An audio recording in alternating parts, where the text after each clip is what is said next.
We are on episode 1 of Feedback Fridays.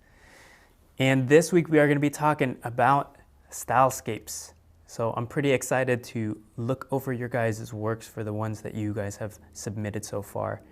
And if you aren't yet, go ahead and connect with us. I'm at Matthew Encina on all social platforms, as well as The Future is Here. So connect with us. Let's be friends online. So because this is the first episode, you guys might be wondering, what is Feedback Fridays? Sounds the same. Feedback Fridays is just a way for us to give you guys more feedback, more critiques, because for those of you who have been taking a course from us, one of the pieces of feedback that we got from you guys is that you'd like more opportunities to get your work reviewed so that you can get better. You know what we look for, what other people look for, and you know how to improve your design work. So you might be asking, well, how do I get my stuff reviewed?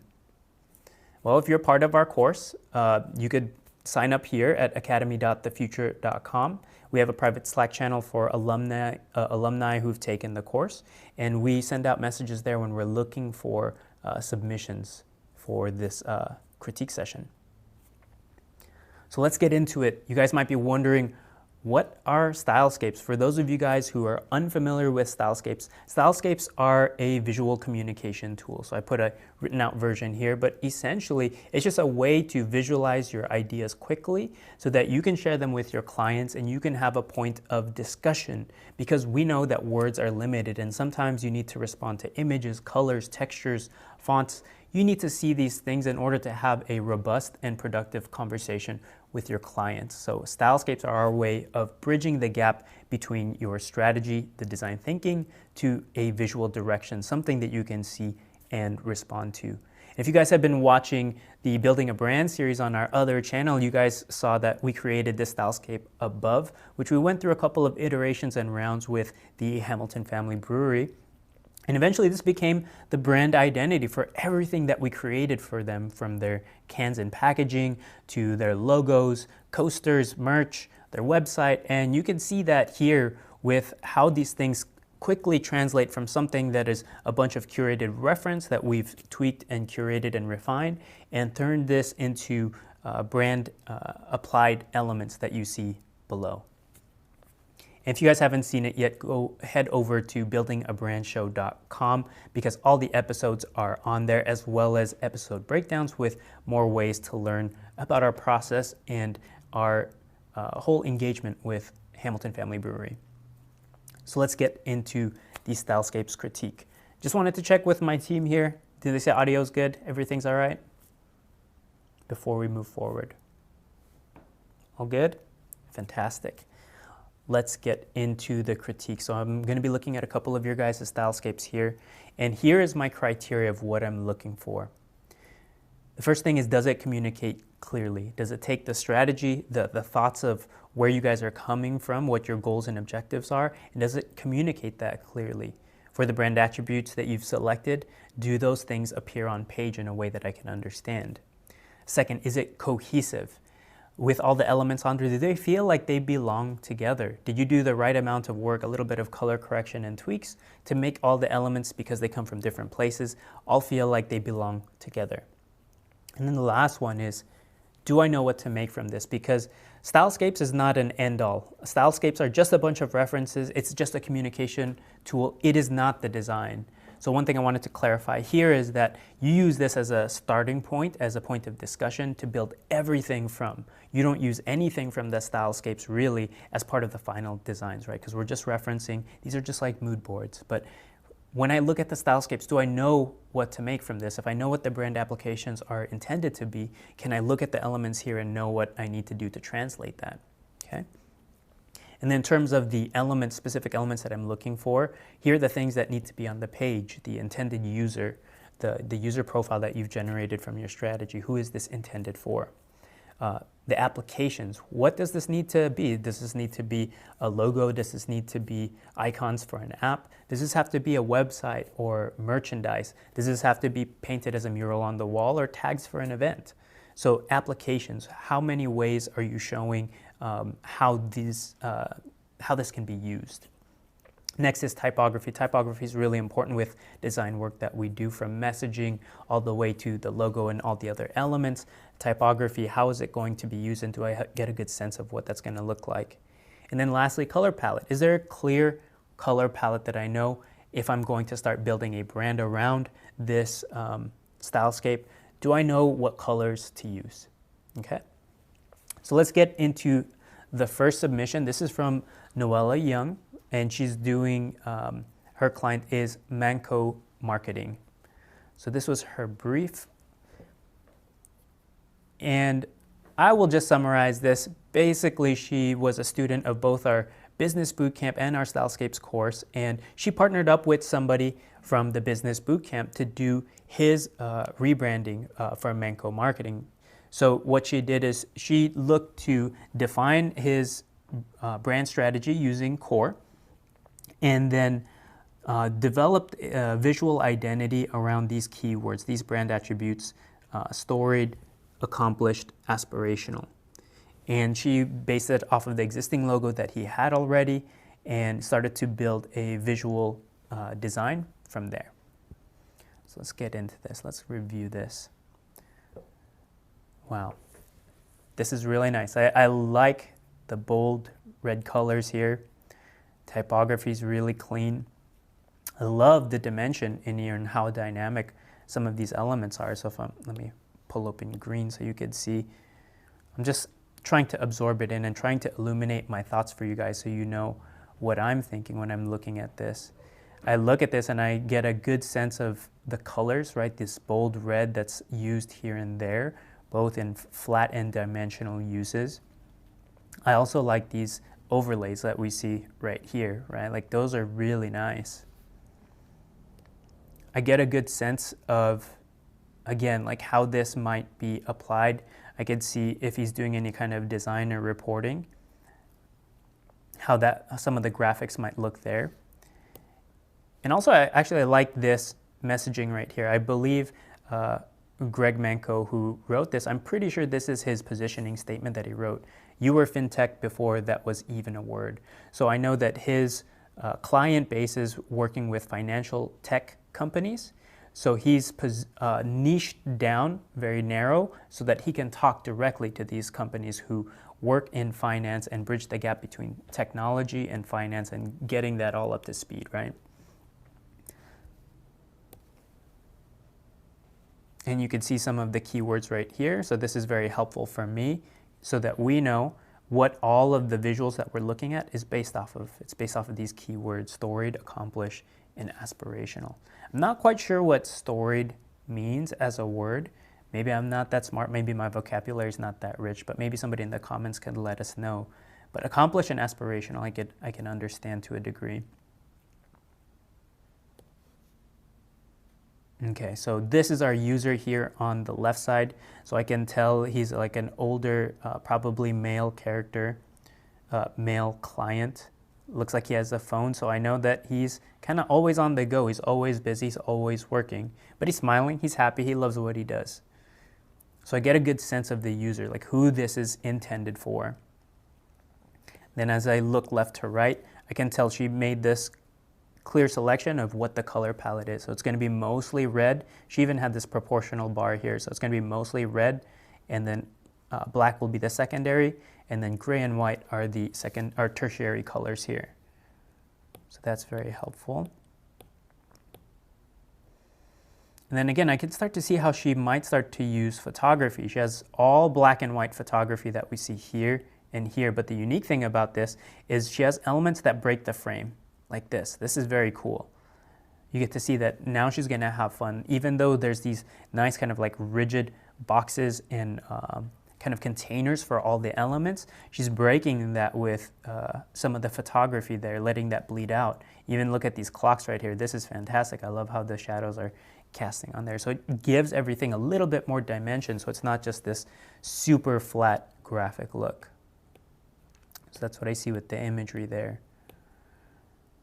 Then the typography, it looks like she's balancing both serif typography like we see here with 2015 and even the body copy here. So it looks like it's being used mostly for body copy and sometimes decorative, but it looks like the rest of the typography might be more sans serif here.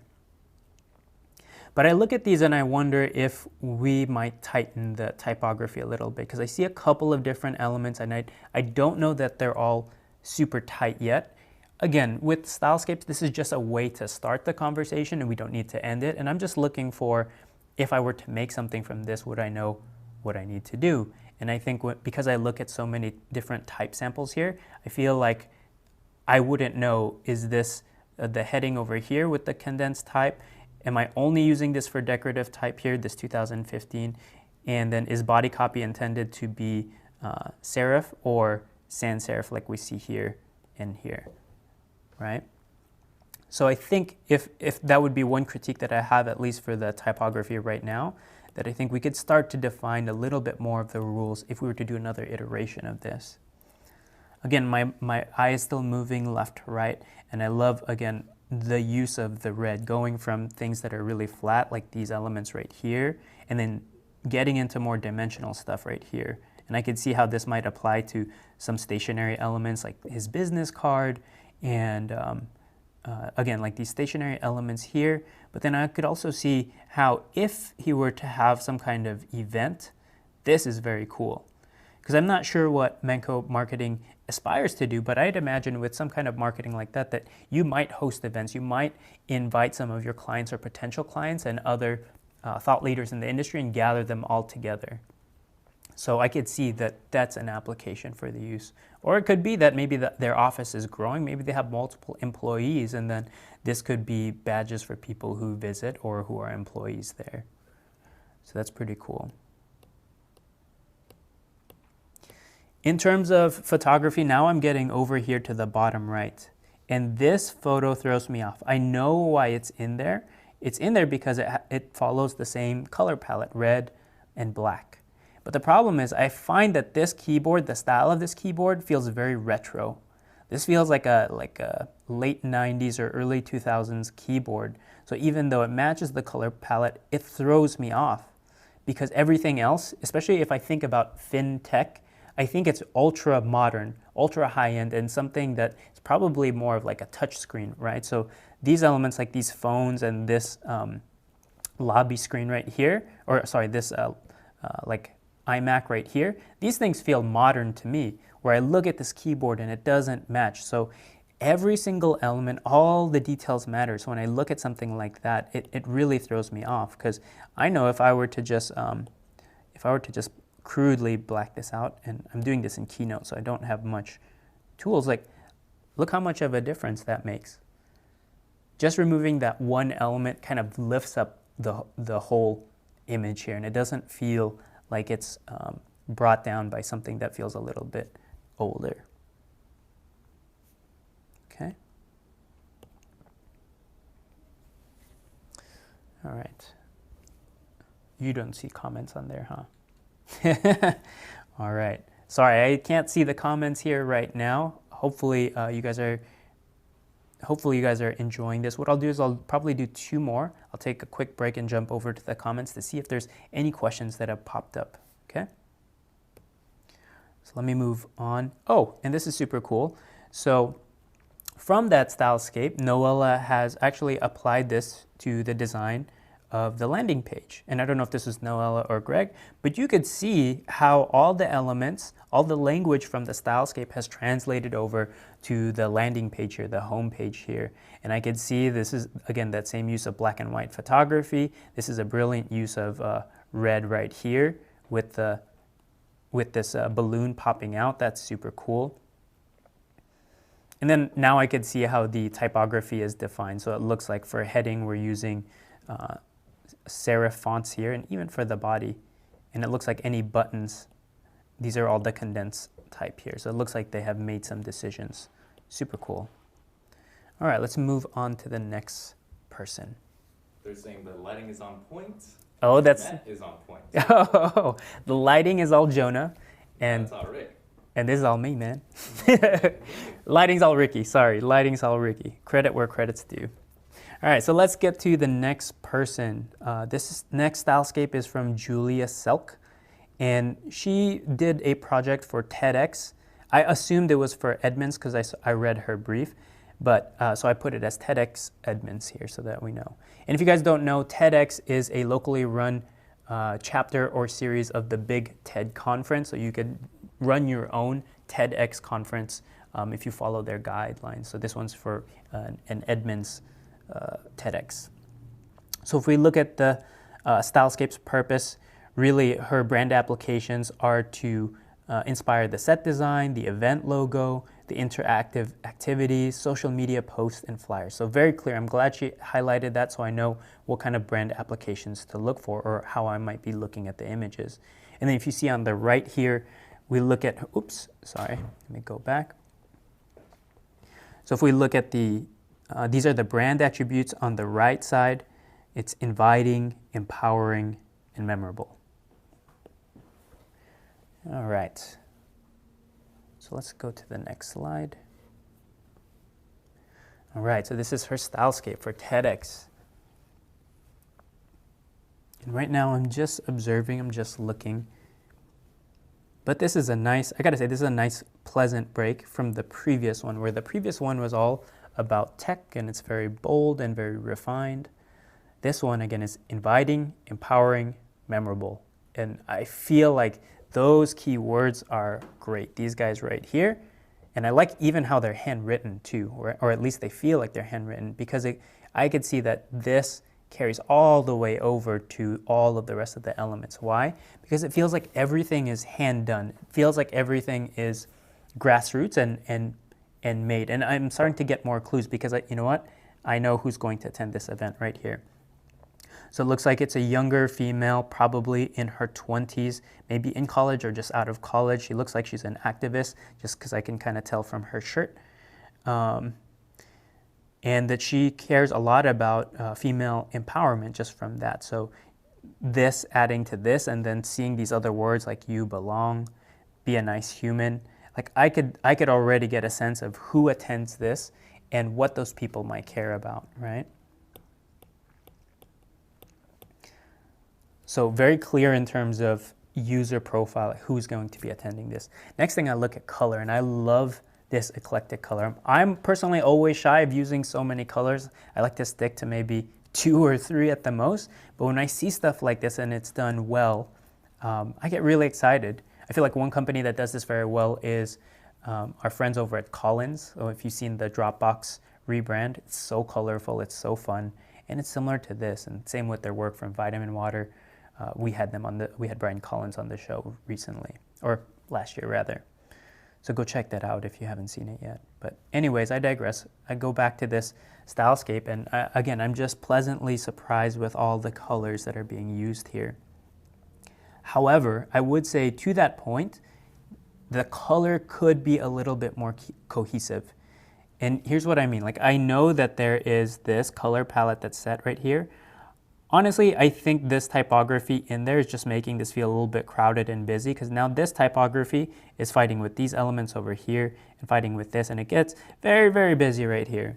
So what I'd rather have this person do is just remove the type there. I don't think that it's necessary. But if this is the color palette here, I get that. I can see that here, right? That makes sense. And then maybe here, even though that's a little bit more muted. Actually, this is more right here.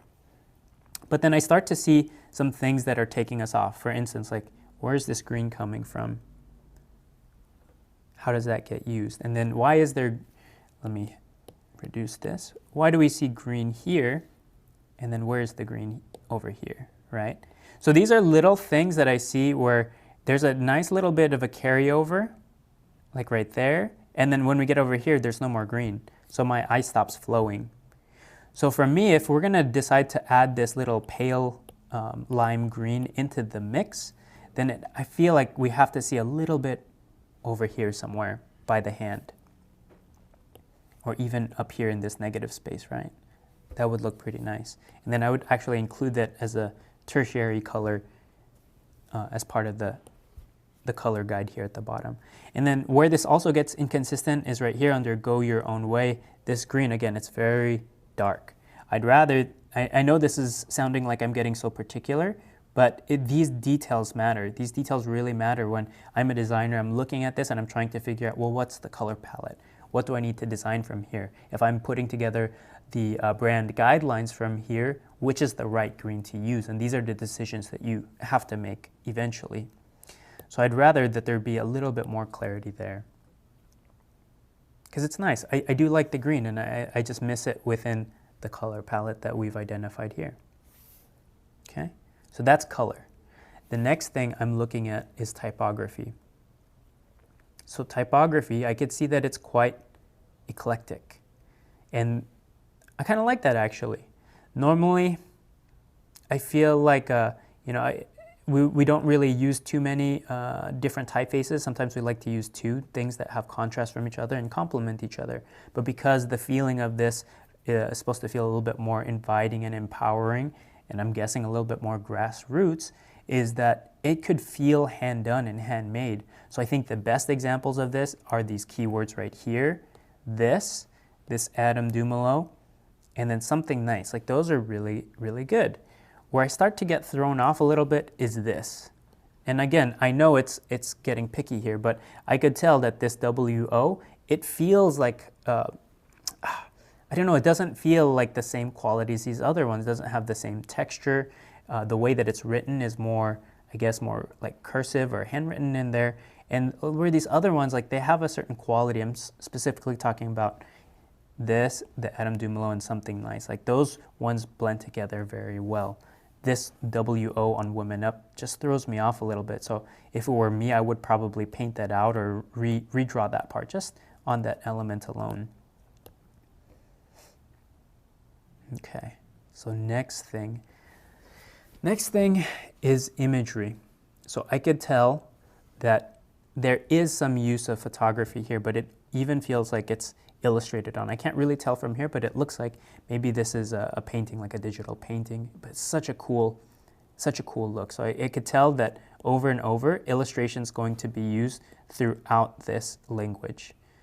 And again, maybe this is something that I think we could tighten up a little bit, because it feels like the language between these three elements right here feels a little bit different than this and this. So if we were to do another round to tighten it up, as a designer, I'd wonder which is the way to go, which is the language that we need to go. So I think we can make a decision, right? And if I look at these things, I feel like the illustration can go one of two ways. One way is this line art that we see here and here, right? So we could consolidate everything to look like this, because this works very well with elements like that, right? Elements that are handwritten. They all have the same qualities. They go together well. The other direction that we can go for is this kind of like semi-rendered thing, or I should say highly rendered image, because I feel like it pairs well with this, right? So and even with this typography. So for me, if I were making decisions, I feel like we have to tighten this up a little bit more and choose one way or the other, so that this could be very, very solid and somebody knows what to do with it. In terms of other graphic elements here, I could start to see this cool use of these blobbies or folded elements. And what I'm talking about is these little blobs over here on the left side, but then also these cool geometric folded elements here, where it's like a dot pattern and then it's folded. Same here, this is a plus pattern and then it's folded. Like that's super cool. And I could see that reiterated throughout. Very, very cool elements. I wish there was a little bit more over here on the right side, where you have another kind of like repeating element, and that will tie together the whole stylescape here. Maybe even another element that goes over here. So that now, if we were to do this, you would have a really nice flow from left to right. So if you choose to pick elements, especially things that are repeating like that, and I feel like you have to pepper it in other areas to balance out the composition. Okay, so now let's talk about the application, because I know the application for this is all about the stage, right? It's supposed to be the stage and all of the things that would happen at an event.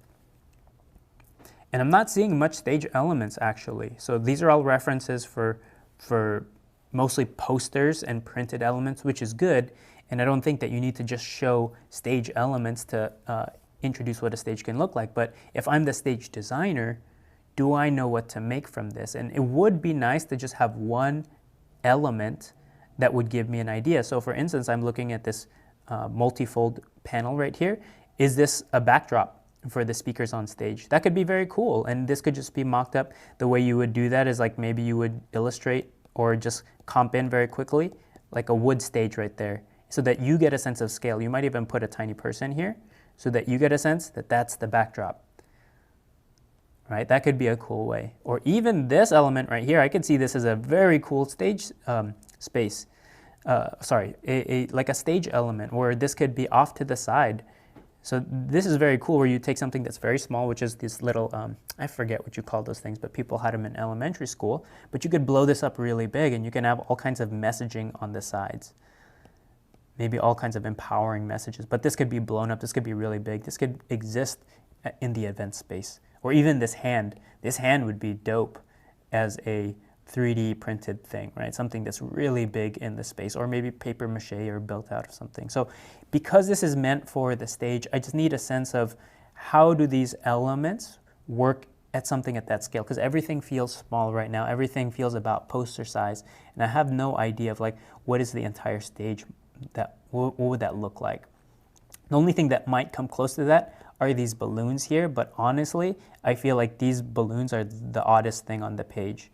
If it were me, I would probably just remove those balloons altogether and just like knock those out, because I would just replace that. I love all these other colorful and eclectic elements. That thing just throws me off a little bit. Okay. Anyways, really good job. I think this is really beautiful. Again, I'm not one to get all crazy colorful, but I really love it when I see stuff like this. Okay, next person. Let's go to Nathaniel Nicodemus, and he has done work for Candy Space Entertainment, KSE. So let's take a look at this. Let me blow this up for my old eyes. And he says the brand is Candy Space Entertainment, developed the look and feel of the brand, predict the future state of the brand, and wanted to create a flexible, creative direction for the brand identity. And the positioning, KSE is the entertainment platform with a transparent process model that empowers creative youth with knowledge and inspire a generation to follow a life of creativity in an era of decentralized education. So the positioning statement, I mean, I know this is not what it's about. I think it needs a little bit of, it needs a little clarity, because entertainment platform, I'm not sure what that means, because you go to entertainment platform, but below it says decentralized education. So is this an education platform? Is this a place where people develop their skills? Because that's what it leads me to believe with the last sentence, with the decentralized education. So I need a little bit more. I'm unsure what KSE is, just based off of the positioning statement. But that's not what we're grading here, but it is something that's framing this. So the brand attributes to consider are futuristic, energetic, and inspiring. Okay, so let's go to the next slide. All right. Wow. This man's after my heart. I like this stuff. I really like this stuff. Man, it feels like I like to categorize this stuff as retro future. If I were to name this, I would call it retro future. The reason why is if you look at the quality of the images here, it kind of feels like there's a tint on everything, as if this was printed on an old magazine cover and it was just left out in the sun, and it aged a little bit, so it has that yellowish tint. All the imagery has a yellowish tint. The white points are never fully cool. But it's kind of imagining the future with things like this. I know one of his keywords is futuristic, energetic, futuristic, and inspiring. So this is pretty cool like this, like the idea of space travel, right? That's a very retro future thing to think about. Even these, I know this is a little bit more of a modern DJ setup right here, because you have, I think those are CDJs, and this is a laptop that's controlling those. That's definitely not old school, so this is definitely more contemporary, but the way that it's styled, because of the lighting and the tint on it, it feels a lot more retro. So again, I don't know if that was the intent. I personally like it, and so when I think of futuristic, I think a better word would be retro-futuristic or retro-future, because there's something so cool where they're kind of on opposing sides of the spectrum.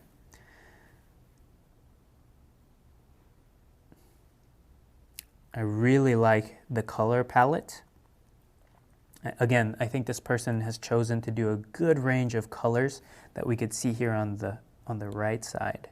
The right side, they have selected a very eclectic color palette where it's mostly red in proportion. Then the secondary colors are the black and then the white over here. And then these are the tertiary colors, which even I love how this is organized. It kind of feels like old Tetris blocks or something that are all piling up together.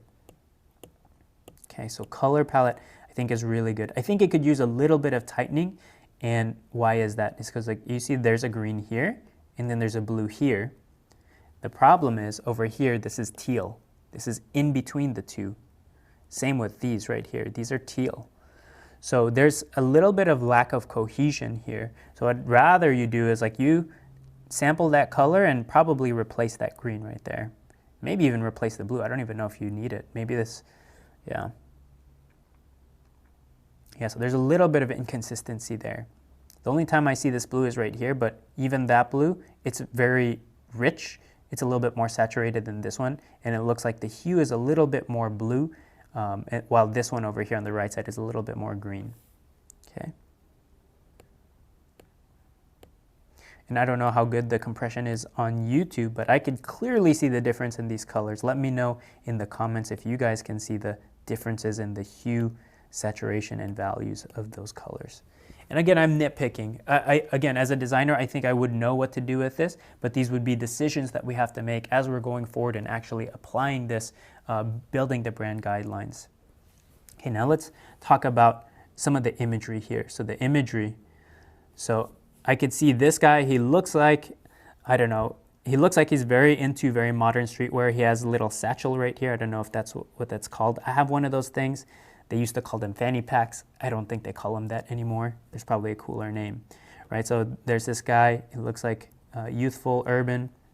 And then there's this concert over here going back to the entertainment. So I don't know if this guy is a performer on stage.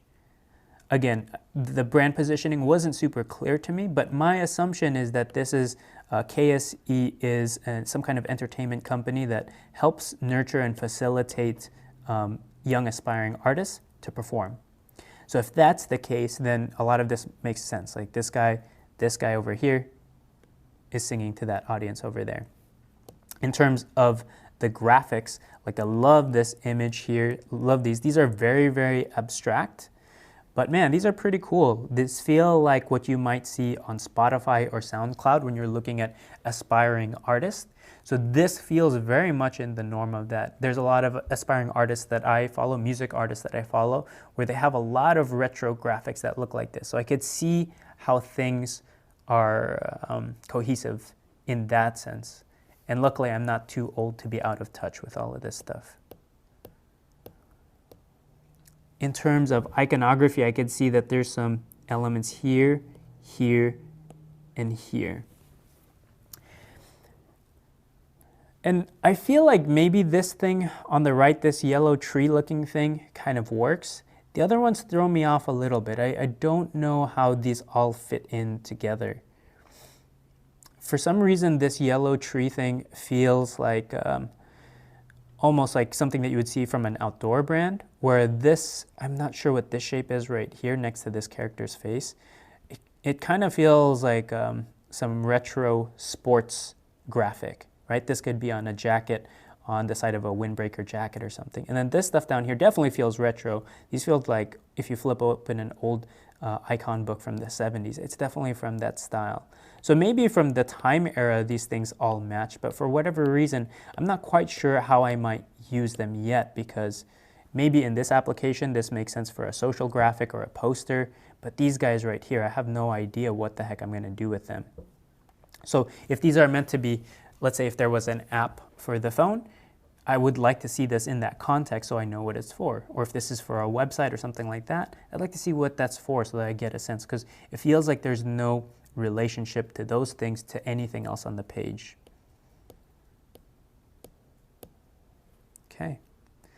So I know his big goal was to have something pretty versatile. I think there is definitely some versatility here. I think there's a couple things that we can tighten up between the colors and then the iconography, the graphics.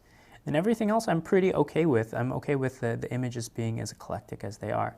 I would say that this, actually, now that I'm looking at it, this element here, it looks like this is a website landing page. It doesn't feel like it has the same tone as this right here.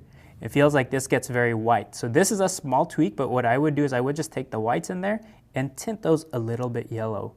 Lower the value just a touch, and I'm missing some of these cool retro graphics right here, these retro elements. So if all of a sudden, let me undo this. So if I were to take that,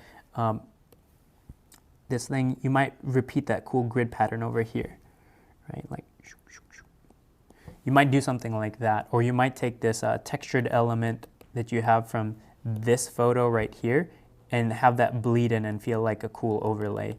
Just so it feels a little bit more like the language you're establishing here, because right now this feels a little disconnected from everything else. Okay. Okay, so I think that's it for KSE. Before I move on, let's go check the comments. So Jaden, you can stay on me. I'm gonna go just jump into YouTube real quick and check the comments. So there's one person asked, how is a mood board different to a stylescape? Oh, that's a great question. First time he heard that term. The styles. Okay, great. That's a great question. So the difference between a mood board and a stylescape is mostly in terms of how you present it. With mood boards, or style tiles as some people call it, you would just gather a bunch of elements, you put them together, and good mood boards will be very tight and it will help describe something. The difference with a stylescapes, because of this ultra wide format, we're trying to imagine a couple of things. We're trying to have an empathy graph for who the user is and what they care about. Next, we're trying to show the elements. How are all of these graphics, how are all the elements, how do they matter to the final output, the applications? So we're trying to give a sense of, if this is going to be online, what does the website look like? What does the app look like? If this is meant to be an event space, what does the environment look like? And just do a little bit of tweaking outside of the curation of the work. So mood boards traditionally, again, you grab a bunch of images and you put them together and you talk about it with your clients. With stylescapes, you actually do a little bit more work where you're curating the work, you're color correcting it, you're making adjustments, you're probably painting a little bit in here and there. Just enough work, not a whole lot, because you don't want to invest a whole lot of time creating something. Just something where it feels really tight and cohesive so that both you and your client know what the visual direction is going to be. Because I've done both in the past. I've done mood boards, and me and my client will be nodding, yes, we know what this means. And then we start making it, and then all of a sudden there's all these undefined things. Are we using this blue or are we using this blue? Is it more teal? Is it more purple? Well, what about the typography? Are we using sans serif? Are we using this condensed type? What are the rules here? These are all the questions that get opened up and left open with mood boards, and then allow for interpretation down the line, and then misalignment between you and your client. Where Stylescapes kind of closes that gap and gets you guys all aboard is that because you've done the work of curating and really tightening up what's on the page, then you have a way of presenting something that is going to be a lot more aligned with what the final vision might look like. And in our course, if you take it, Chris talks about how you present this stuff. It's not just about, well, here's the thing, because it mostly speaks for itself, but there's a way of presenting this stuff that you might have somebody read. As you can tell, the way that I'm evaluating this thing is more of from the perspective of a designer as a creative director. I'm trying to understand the elements and where it goes. Clients will review it and be presented in the same way, but they also need to be guided. They need to be guided to know what they're looking at and what they might respond to. And it's a back and forth. Again, this is a discussion tool where you present it, you have a discussion, you lead a little bit, and then you let them go, see where their mind wanders, and you help them connect the dots. Okay? Okay, so the next one is that is the technical question. Yes. So do we only use photos within the color palette? No, you don't have to. Again, what we're trying to do is we're trying to define So let me restate the question just in case you didn't hear it. So the question is, do you only use photos that are within the color palette that you've defined? No, you don't have to. It's nice. Again, for me personally, I like keeping very tight color palettes, but as we've seen in some of the examples, you can use very eclectic colors and those could go together. And you could have different brand colors that work with full color photos, right? There's plenty of examples out there in advertising where you'll see there's a brand color applied. For instance, like Xbox, because I'm familiar with it, their color is green. So they have green. Do they only use green photos? No. They use the native artwork that comes from all the different publishers that send them games. But there's a cohesion because they all use that green bar and the same kind of graphic elements. So you don't have to use photos that are limited to the color palette that you've chosen. They just need to work together. Okay, so the next question is, what would be the next stage evolution of the stylescape? Right. The next evolution of the stylescape is you start building. So as we looked in some of the creative briefs here, is whatever that brand application is. So if we go back to the TEDx example, we know that this is supposed to influence the stage design and some of the event material. So what you might do from there is you look at those elements and then you see, how might I translate that? Like again, I was looking at that bifold element or that little puzzle thing that you flip open. Like how can I turn that into a stage element? What iteration of that can I do? So now I'm looking at the particular elements on the stage, on the stylescape, and I'm trying to interpret that for the actual use case. And I'm looking at the color palette. Now I know how to transfer these things over. If we were to go back to, let me go back to the building a brand stuff we did for Hamilton. I'll show you exactly how these things translated. So for Hamilton Family Brewery, you can see above, we took all of these elements that we found, we color corrected them. We curated the right elements because we still didn't use everything. This is just a place to start off from, but you can see below how our designers interpreted that with this blue can up here. It wasn't originally blue, I think it was steel, but we flipped all the stuff just to get much closer. Here, I'll show you an example. Let me draw on this so you know what I'm talking about. I'm talking about this can right here. This was a found element and we augmented it pretty significantly just to get to that point. So everything's using the same blue. You can see there's a lot of similar elements right here. You can see how these right here were references for the logos. We like these circular elements and you can see how that turned into the logo right here. So basically, again, this is just a starting point, but when the client saw all of these elements, like the colors and the cans, they already knew where we were heading because they agreed on the stylescape here. We were all aligned on the direction before we headed forward. Okay? Cool. So thank you for bringing up those questions. What I'd like to do now, Jaden, is I'll get back and then I will review the next couple of ones, and then we can go back to questions. So if you guys have follow-up questions, and these are great questions, by the way, thank you so much for asking them. It's really making me think. Luckily, I'm not sweating here. Let's go to the next one. So the next stylescape submitted by student Angelo Pascucci. I hope I said that right. And this is for casamilan.it. So what is Casa Milan? Casa Milan, and the client request is they needed logo design, and I'm thinking this is probably going to bleed out to their brand identity. Casa Milan is an online news site and e-commerce for the football team AC Milan. They care about trust, reliability, and staying true to their audacious statement of the football team. And this is their user, Antonio, 32 to 40-year-old factory worker, father of two. So this is a great user profile. I can kind of sense who he is. He's living that dad life, but he gets his excitement by watching football, right? So the brand attributes that we're looking at are reliable, simple, bold. And the stylescape name is Blazing. That's one tip that we haven't really talked a lot about, but for us, we like to give our stylescapes names.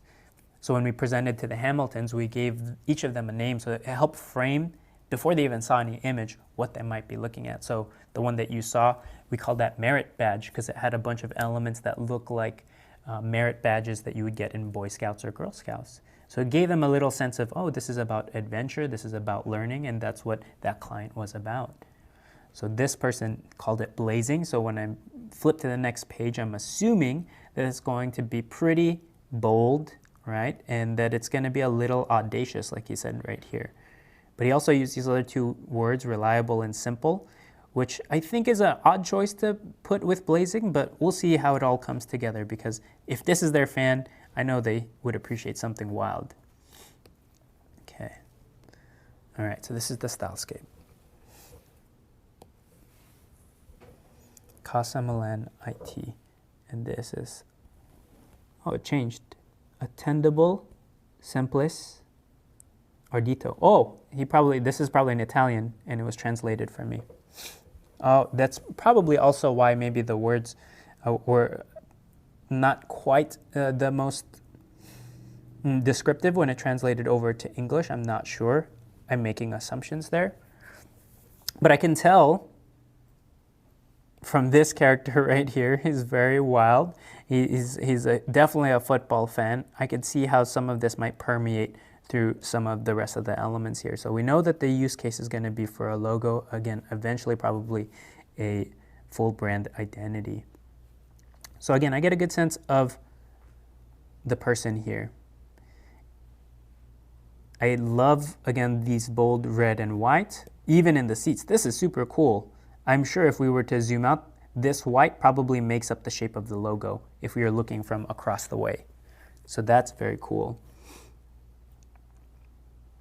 When I think of bold, this is really nice. I love this typography example here where the type is so big, it's so loud, it's condensed, it's getting cut off the page.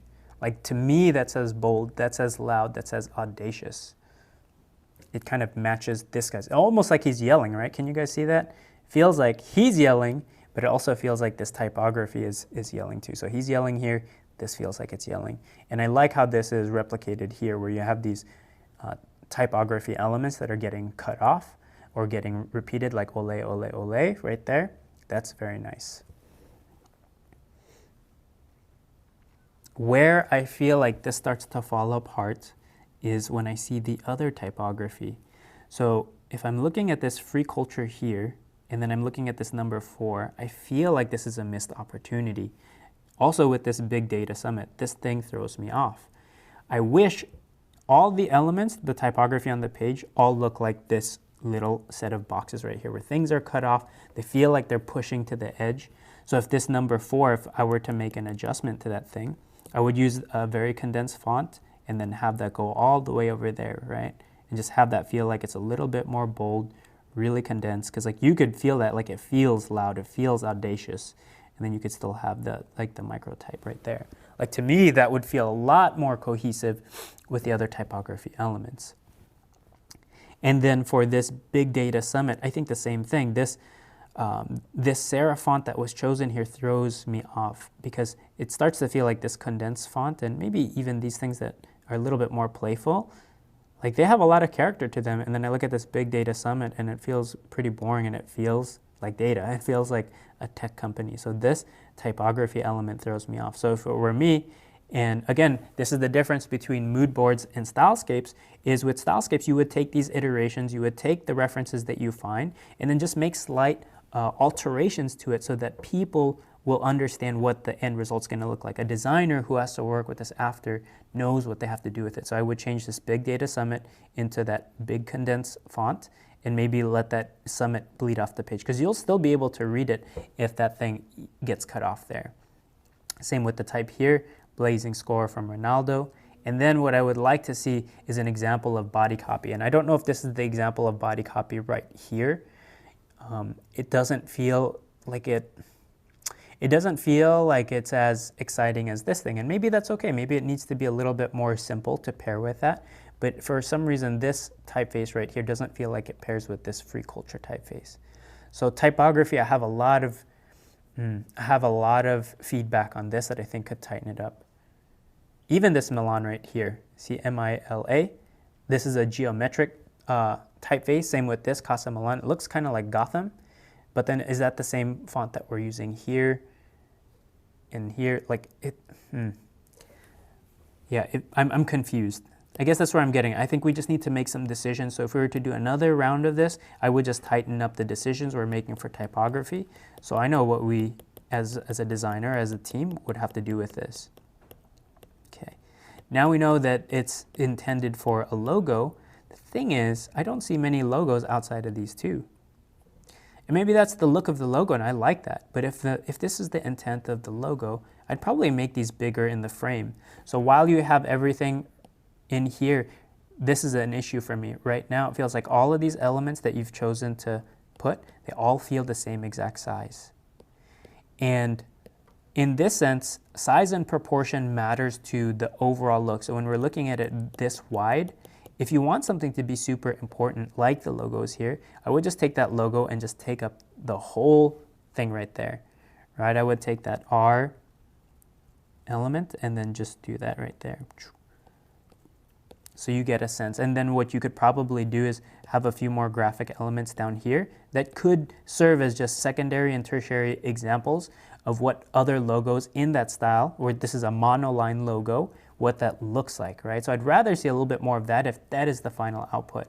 Then you could still keep these nice examples of the free culture and this type stuff. I would keep that up here. And then even what it looks like in the arena. This business card, very boring. I probably would X that out. Like, that thing isn't that great. I like the backside, right? Because it's a cool monoline logo that you're trying to go for, this thing right here. But this thing is boring. So that would be another element. If you decide to keep that, I would augment the typography on there to feel more like what's going on. Okay. I think that's it for me. I'd like to move on so that everybody gets a chance. So next one is from Dave Krayeveld. Man, I'm sorry if I butchered your name. You're going to have to, next time, just send us an audio file saying your name so that I could get the pronunciation right. So this is for .NET. That's the client that he's making this for. So about the Stylescape. The Stylescape is for a project we did for .NET. Simply put, they're an IT staffing company for .NET developers. Our job was to help them sharpen their positioning and a simple rebranding. They didn't want to lose their legacy because of a long-term running family company, but they also knew that they had to make steps to become a stronger brand. After the discovery session, they found out the focus of the brand should be that they are experts in their field, trustworthy partner, and wanted to show a bit more guts. Not too formal. Okay, so these are keys. I think I already understand. So this is their demographic. They're about 30 to 40. They're younger managers, right? So they're not like stiff and old. They're older, but they're kind of like me, right? Like not out of touch. They still understand technology, but they're not too formal, and they got a bit of guts, so that makes me feel like they're okay to be a little bit more edgy. Let's go to the next. Let's look at the Stylescapes. Okay, so this is for .NET. So first of all, the color palette, very familiar. I wonder why. Feels like our colors, which I like. However, I will say there's an issue here, and maybe this is just the color conversion, but can you guys see this before I even say it? Jaden, can you see it? Which one? The color. Yeah. You see what's wrong with the color? Oh, what are you talking about? Is it? All right, maybe people online know what's wrong with the color.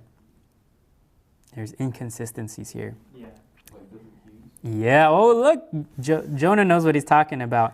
So let's look at this. This blue right here is a very rich blue.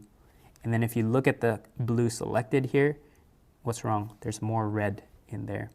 There's more red in that blue. And then if you look at this blue right here, there's more green in that blue. And then there's more red in this blue, and then so on and so forth. So we can pick this apart. Again, I am nitpicking at this point. I just feel like as a designer, when we go from here, if I'm sampling this blue, that's fine. I'll go with that. But honestly, like my favorite blue on this whole page is this guy right here.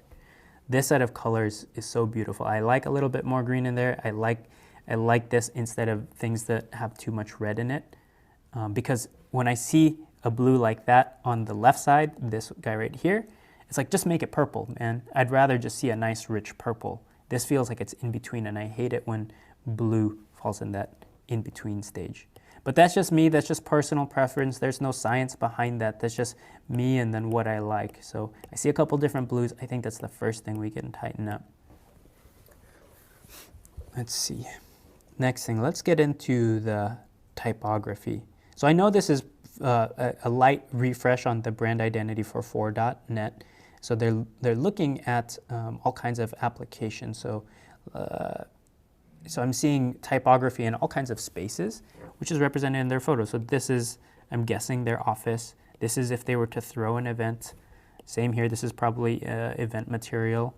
And then if they were to have, if they were to have a billboard somewhere.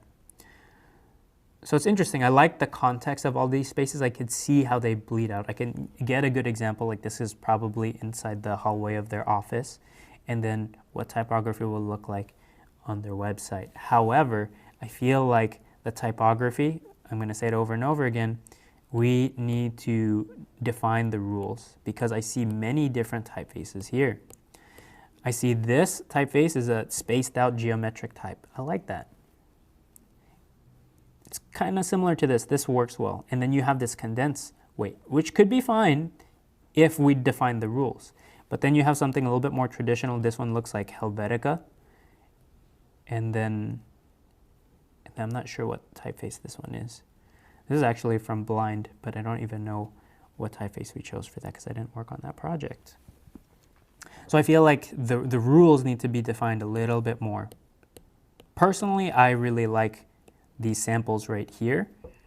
It feels like it works. There's a nice variation of heavy and big versus something that's really tiny, which is the body copy there. I even love this element right here, which says empower and it's underlined, and I'm missing that from everywhere else. So this is a cool element where it feels like a little bit hand done, as if they put their final touch on it. They care about the craft of the work that they do, which is to train IT people, but I don't see that motif repeated anywhere else. So if that's something that you or your client latched onto, if we were to do another iteration of this, maybe on the hello, welcome, you would underline that. Or it's like people don't quit jobs, they leave bad managers. Then you would do another underline there. Or it could be in the space. Architectural graphics, you could have a cool black band over here underneath where I'm drawing on the black. Like you could repeat these elements. You can have these cool little things come into frame to help reinforce the idea. You can even use this as graphic elements. So maybe there's this cool graphic underline element that's coming out from behind the character here. And this just helps drive your eye to places. Again, I'm just dreaming up things. I'm not sure. I wasn't in the room with you and your client, but I latched onto that thing as if I were your client, and I would like to see more of those elements populated throughout.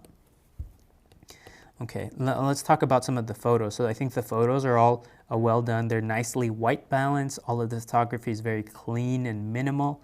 There's a few missed opportunities though. I'm thinking right here, this space. This image takes up a lot of space.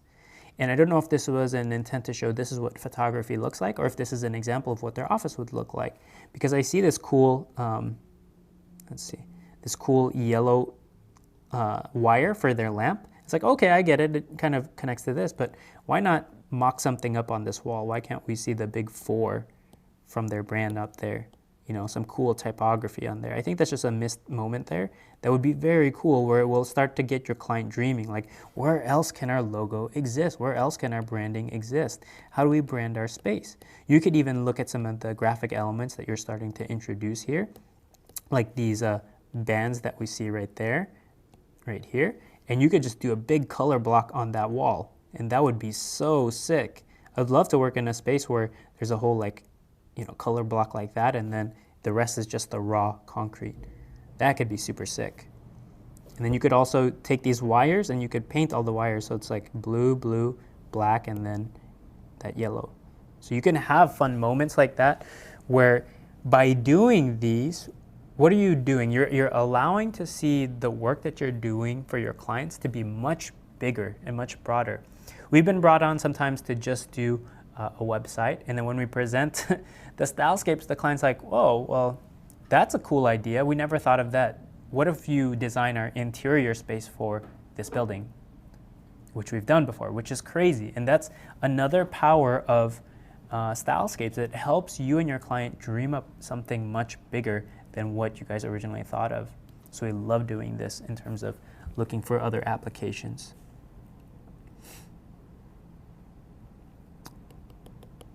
Where else this applies, again, we were talking about the environment, but this is cool right here. So there are these kind of like room dividers that you hang up really tall and they slide in and out, but I love that you color treated them to be blue. So it looks like the branding there. And even this, I'm not sure where the storage containers would come in, but maybe the idea is that this is one of their offices. I don't know, are they that bold? But I mean, this is cool because you have all these colors that are imagined there. And then one thing that throws me off is this photo right here. This photo right here feels a little bit, it looks like a showroom floor, but it's these lights, these detailed lights up here. And the reason why I have an issue with it is everything feels so refined. It's about natural raw materials with natural white balance light bleeding in, right? And then you have this thing where this is fluorescent lighting,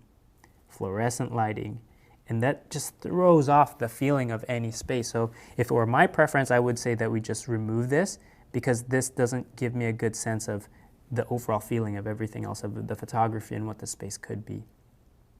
Again, I'm nitpicking. This is just if I were your creative director or if we were to do another iteration on this, these are the things that I would like to tighten up. Cool. Okay, I'm done there. Is there any other questions or feedback that we can address right now? So, how do Stylescape work with existing logo that client want to keep?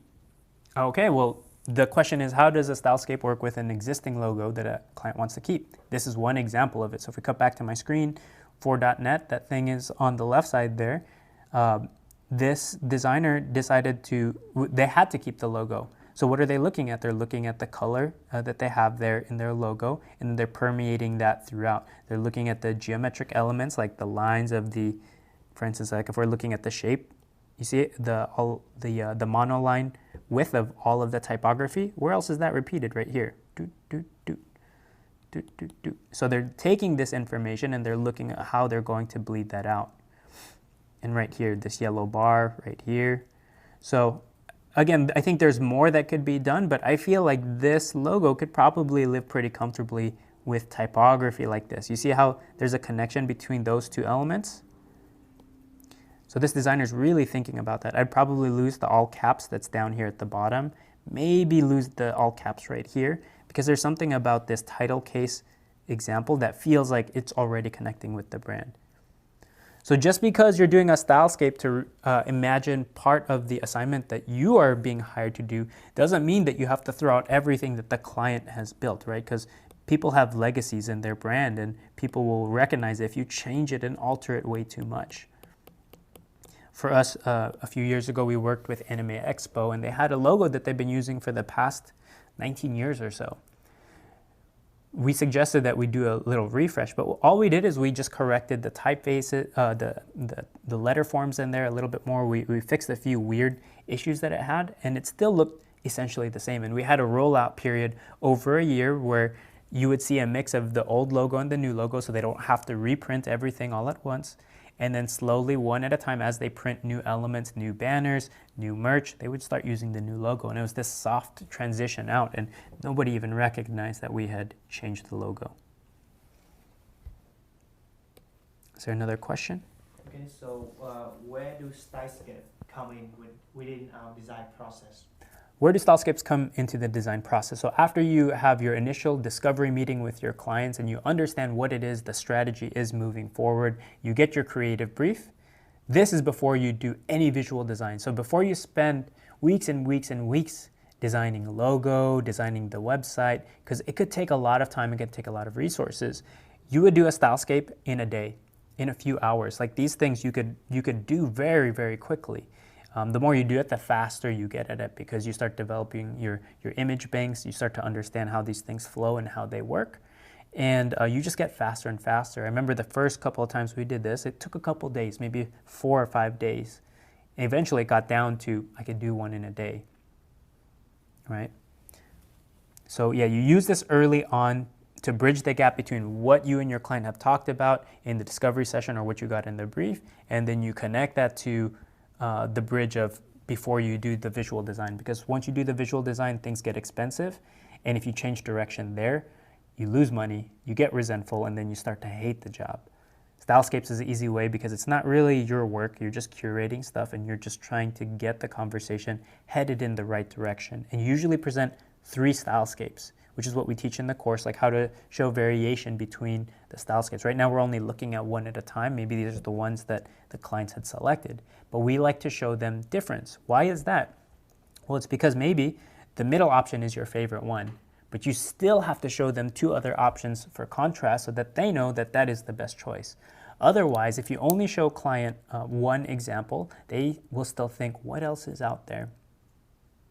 So that's where you would use this in lieu of presenting original design. Because if you're presenting original design, are you going to make 3 unique designs and then have them come back and they don't really like any of them and because they weren't what they imagined and you already spent weeks on that? This is where stylescapes come in. And then Victoria said that it's probably went to a lot of testing. So is it true or? The question is, has this gone through a lot of testing? Yeah. If you present the stylescape, you want to use 1 or 2 days to make the stylescape. So does it go through a lot of testing before you give it to the client? I don't know what testing means. Like, I guess if you could clarify the question, what do you mean by testing? Do we look at this internally and do we check and vet it out and refine? Yes, we do that. When we get it to client, it's a discussion. So just because we have 3 stylescapes, we look at them and we evaluate together, we discuss, and we might say, you know, we like mostly direction A, but we like these 2 or 3 elements from direction B. And what we'll do is we'll just tighten it up, we'll do another round, and then bring those together, and then we're all set and we're good to go, so that everybody has buy-in and alignment. So I'm assuming that's what you were asking. All right. And then there's the last question is, can you guys elaborate a little bit on how to build the empathy map? Empathy map. Well, that's directly in the course. So if you take the course, you'll be able to learn how Chris does that there. But an empathy map is you're just trying to get the user that we've generated here, like if you cut to my screen. So there's this user that we see on the left side. And you're just trying to imagine a day in his life, his POV. What are the things he cares about? So this is already actually well curated because we identified that this user is 30 to 40 years old. He's a little bit more young and they're a little bit more hip and a little bit more edgy. So you could tell he's wearing a blue suit instead of a normal black and gray suit. And it's not even navy. It's like this cool teal-ish suit, not too vibrant. And what's cool, he's showing a little bit of bling. He's got his gold watch here. He's not wearing a tie.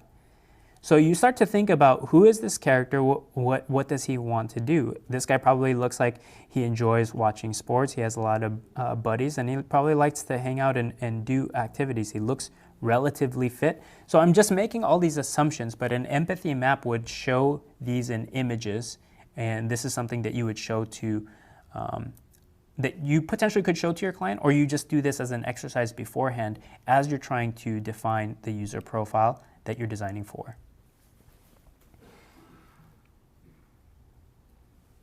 And then there's another question is that, so after you discuss the stylescape with the client, do you make another stylescape or do you start designing while correcting the stylescape? Right, gotcha. So the question is, if there's feedback on the stylescape, what do you do? Do you move forward or do you continue with the stylescape?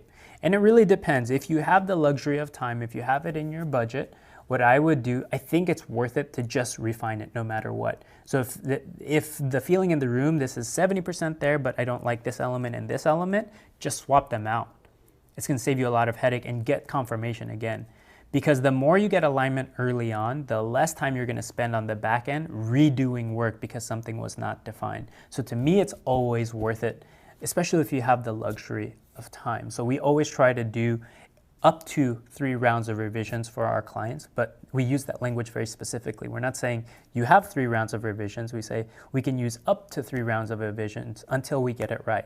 So that if we knock it out of the park the first time and we know that we can move forward from here, like everything's defined, we're all clear, then we're not going to make any more tweaks. Even if one element is off, we know what to do with that because everything else is clear. And we might document that in an email or something after. It's like, okay, we all agreed that direction A is the way to go. Everybody loved all these stylescapes, except for the image of the business card right here in the middle.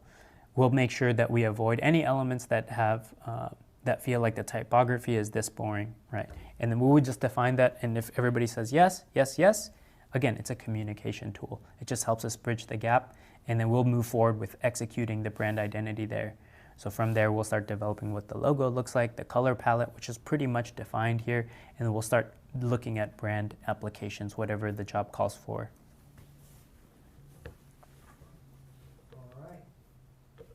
I think the last question is how the messaging come into play in Stylescape, or is it just a visual thing? Okay, so the question is, how does messaging come into Stylescapes? How does it play? Ideally, it would be very nice if you have a little one-liner there or a short paragraph that eloquently describes the brand. So in discovery, a lot of the times we like to work out messaging with our clients. We like to come up with a either internal or external positioning statement with them. That's what we do in part of our discovery. So we come up with some messaging, which is the other half of communication design, right? There's the visuals, and then there's the text that partners with it, or what's being said as partner with it. So it's nice to have that represented on your Stylescape, but it's not always necessary. So we've done projects where we're not hired to do the messaging necessarily, so we might just show the client's logo and then the keywords that describe it that we all decided together. These are the brand attributes that we focused on for this Stylescape. So that still helps curate and frame what it is that we're looking at through these brand attributes, but it's not as defined as something like a messaging, which is very nice to have if you have it. Okay. I think that's pretty much it. We are rounding out the hour here. So let's just get back to my slide deck here. We are at the end.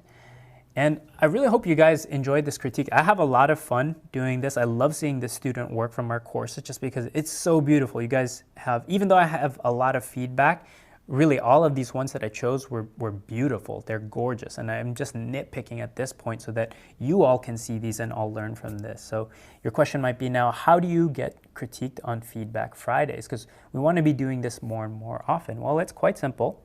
If you sign up for one of our courses, academy.thefutur.com, right now we're going to be focusing on different design courses that we teach. So we teach typography, lettering, there's the Stylescapes course, there's my Style Frames course, as well as many other things on there. And right now we're going to just focus on giving design critiques on this channel if you purchase our course. So by purchasing the course, you get all the course materials, all the video lessons, and then you get invited to an alumni Slack group where we put postings there for how to submit. And then hopefully we can get the cadence of doing this every other Friday, twice a month, or maybe even every week if we get really good, if we can get more people cycled in here. But for now, this is just an experiment. So I really like to know from you guys, if you guys have feedback for Feedback Fridays. If you found something insightful, leave us a timestamp comment below because this helps me know and reflect back. I could look at the tape and then see what is it that you guys enjoyed? What did you find insightful? Because we can go deeper on those things. And if you had more follow-up questions that I didn't get to answer on today's live stream, again, leave me a question below. A timestamp really helps so I know what it's related to. And we are at the end here. Thank you so much for joining us. I am Matthew Encina. If you want more content, we're going to be linking a couple of videos here on the end screens. And we'll also put a little link to the rest of our content because some of you guys don't realize that we have the Future channel. We have the Future Academy channel, which we're on. We have audio podcasts on pretty much every platform. We're on Facebook, Instagram, Twitter. We're everywhere. And we have tons of blog posts out there. So if you want to learn more about design, education, and business, make sure you check it out, and I'll leave the links here. Well, that's it for us today, guys. Hope you guys have a wonderful weekend, and we will see you guys in the future.